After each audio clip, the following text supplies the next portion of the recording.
Hi, this is Zulfiqar and you're watching Social Sciences. In the last half of 19th century, many anthropologists started raising their voices against the methods used by the evolutionist school of thought to come up with their biased findings.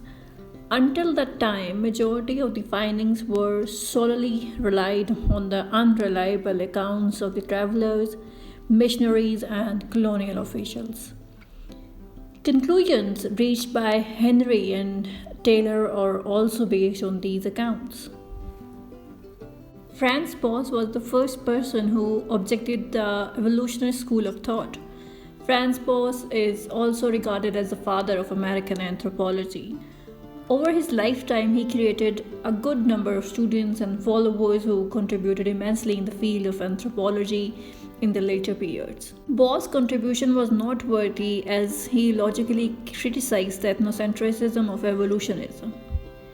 He was also a serious critique of armchair anthropologists before his time.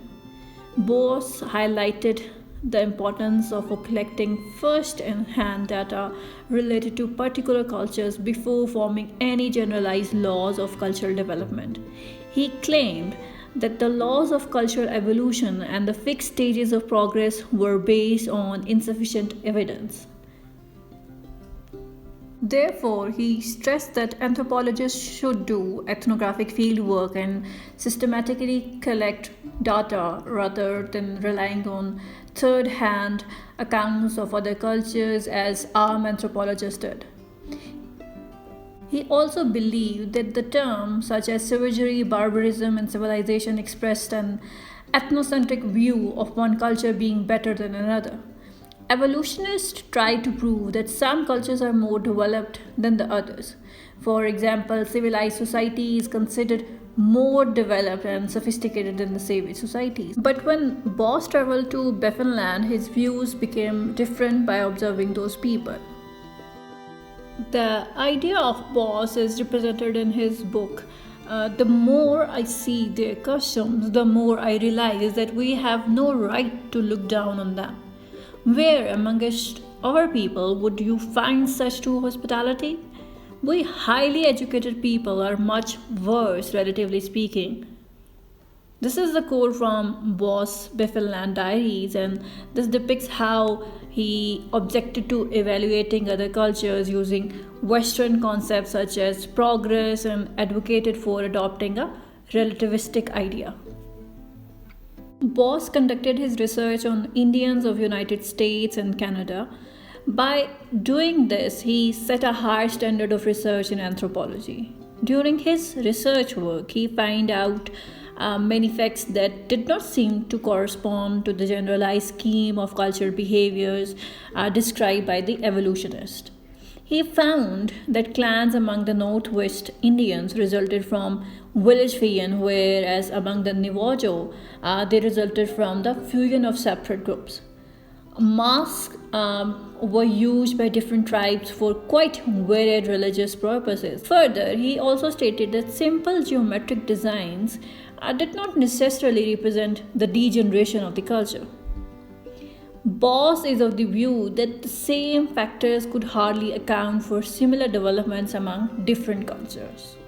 Boas presented the idea of particularism or historical particularism in opposition to the European positivist school of thought and environmentalist determinism, both of which viewed the human evolution in points of analytical and functional observations. He denied the positivist claim of knowledge and appointed culture as the middleman. He rejected the comparative methods of these preformed ideologies and favored the understanding of culture in its own terms, namely through cultural relativism. Boas explained that cultures should be held to their own standards in isolation from other cultures that have developed historically, geographically, politically, economically, and demographically in varying degrees of relativity from the former. His thesis that a culture must be judged in accordance with its own standards and values rather than those of the researcher is known as cultural relativism. It is in total opposition to the evolutionist anthropocentric idea. Ethnocentric views revolve around the idea that one's own culture is inherently superior to any other. The theory of particularism gained popularity in American scholarship in the first half of 20th century and during the 1980s. Now, cultural relativism is fundamental research tool of anthropology. It is distinct from moral relativism, that is, a notion that because no universal standards of behavior exist, people should not judge behaviors as good or evil. Anthropological methods may require researchers to suspend judgment but not to dispense with it entirely. Anthropologists are not usually moral relativists and are not required to approve of all cultural practices. However, it is possible to understand other cultures without approving of them. We, being an anthropologist, always insist that every culture has a logic that makes sense to its own members, and it is our duty to understand that logic even if we do not approve of it or wish that culture for ourselves. Boas' work represents a major step forward for the field of anthropology.